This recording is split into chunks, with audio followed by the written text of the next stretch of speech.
Hello everyone, আশা করি তোমরা ভালো আছো, সাথে আমিও ভালো আছি। আর আজকে আমি তোমাদের সাথে ব্লগে শেয়ার করতে চলেছি যে আমার বার্থডেতে আমি কি কি গিফট পেলাম।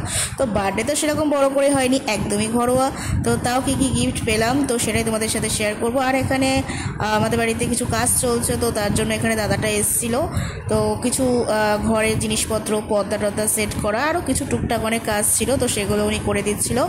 আর তার একটু ক্লিক তোমাদের সাথে শেয়ার করলাম। আর আজকে আমাদের বাড়িতে এসেছিল হচ্ছে আমার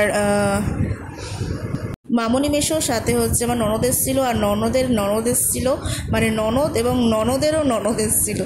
তো যাই হোক, তো এখানে ছোটোখাটো সন্ধ্যাবেলায় যেহেতু এসেছিলো তার জন্য স্ন্যাক্সের আইটেম ছিল, তো কিছু স্ন্যাক্স দিয়েছিলাম ওদেরকে।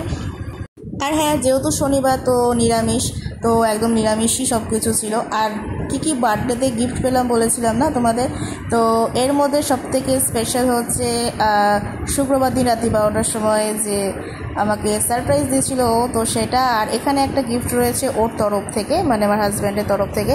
তো এটা কিসের ব্যাগ আশা করি তোমরা বুঝতে পারছো, বাট এটার মধ্যে কী আছে এখনই তোমাদের সাথে শেয়ার করছি না, পরে যখন পড়বো অবভিয়াসলি তোমাদেরকে বলে দেবো যে এটার মধ্যে কী ছিল, তখন তোমাদের সাথে সেটা শেয়ার করব।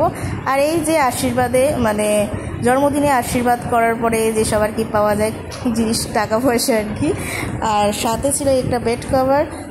এগুলোই ছিল আমার বার্থডের গিফট।